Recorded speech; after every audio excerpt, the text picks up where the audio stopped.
Think math.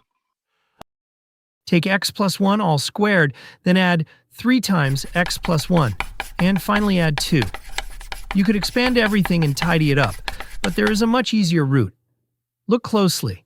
The chunk x plus 1 keeps repeating. What if we replace that whole chunk with a single letter? Let's call that chunk capital A. This move is called substitution. The expression then becomes a squared plus 3a plus 2, a shape we already recognize.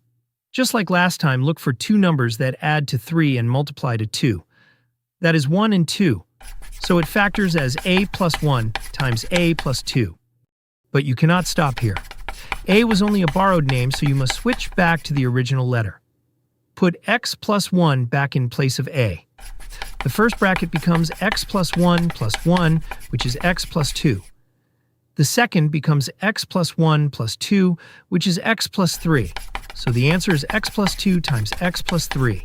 Expand it and you get exactly what we started with. Let's try another shape. X to the fourth minus 5x squared plus 4. A degree 4 expression looks intimidating, but the exponents are only 4, 2, and a constant. Treat x squared as one chunk, and it becomes a quadratic. Set a equal to x squared, and you get a squared minus 5a plus 4.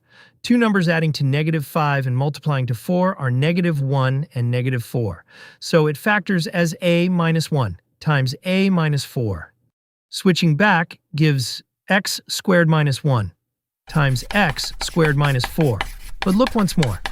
Both brackets are a square minus a square, so the difference of squares applies straight away.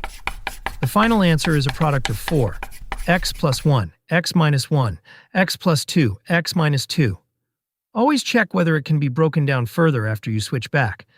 Substitution is not new arithmetic, it just redresses the expression so a familiar shape shows up.